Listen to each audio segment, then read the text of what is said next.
Bonjour les amis, c'est Cyril de Lille.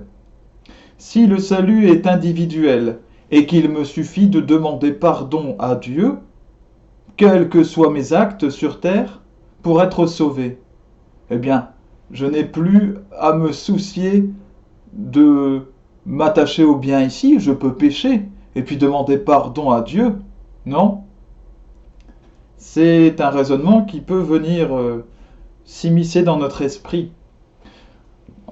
En réalité, cette histoire, c'est très simple. Euh, Lorsque l'on aime quelqu'un, on ne veut pas le blesser naturellement. Parce qu'en le blessant, on se blesse soi-même. Si vous êtes marié, vous ne voulez pas blesser votre conjoint. Et vous faites normalement, si vous l'aimez, sincèrement tout ce qu'il faut pour ne pas le ou la blesser. Si elle ou il souffre, vous allez souffrir également. Et surtout, vous ne voulez pas le ou la voir souffrir. Eh bien, c'est la même chose avec Dieu. Dans la relation parfaite au Seigneur, nous entrons dans une relation d'amour. Nous l'aimons, il nous aime. C'est un mouvement qui vient de Dieu et qui va vers Dieu. Ainsi, comme l'a dit Jésus-Christ, je graverai ma loi dans vos cœurs. J'ôterai vos cœurs de pierre et vous donnerai des cœurs de chair. La loi d'amour, la loi suprême promulguée par Jésus-Christ, est inscrite dans nos cœurs. Elle n'est plus une loi extérieure gravée sur des tables de la loi, celle qu'avait reçue Moïse. Elle n'est plus une loi extérieure écrite sur des livres. Non, elle est une loi qui est inscrite dans nos cœurs. Si nous péchons, si nous allons contre Dieu, obéissons à Satan, eh bien nous blessons Dieu, nous blessons notre relation à Dieu, eh bien ça nous fait mal dans notre cœur et même physiquement.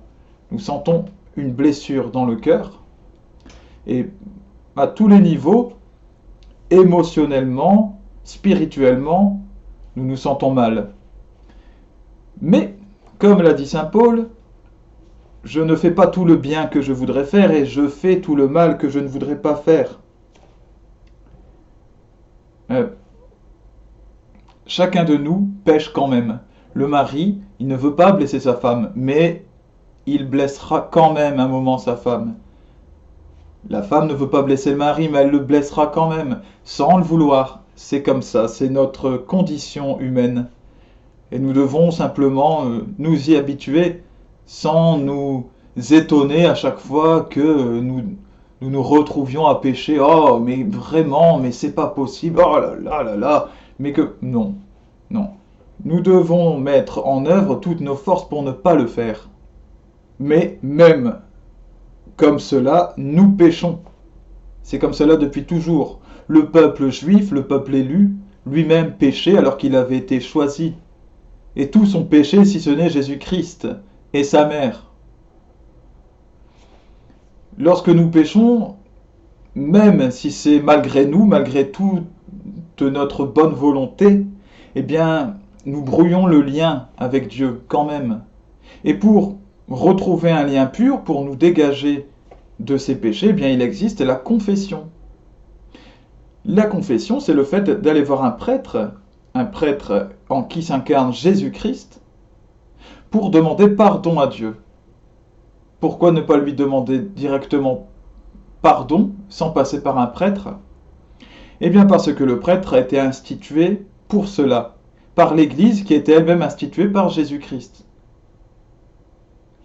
Nous devons demander pardon à Jésus, et Jésus s'est incarné en un être. Et à ce moment-là, au moment de demander pardon pour nos péchés, il nous faut un être humain de chair et de sang.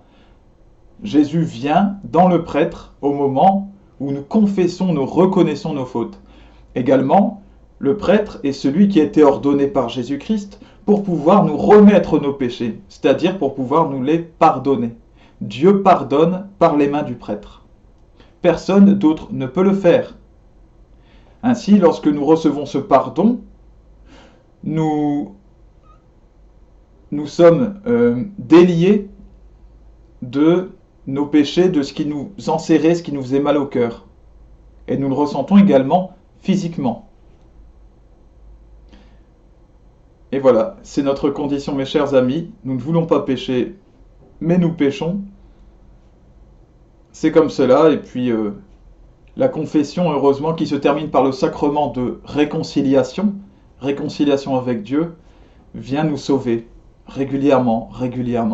Et malgré cela, eh bien, nous devrons quand même demander encore pardon à Dieu au moment de notre mort, car là, nous verrons tout notre péché, tout ce que nous lui avons fait de mal. À bientôt, mes chers amis, et que Dieu vous bénisse par son Fils Jésus-Christ.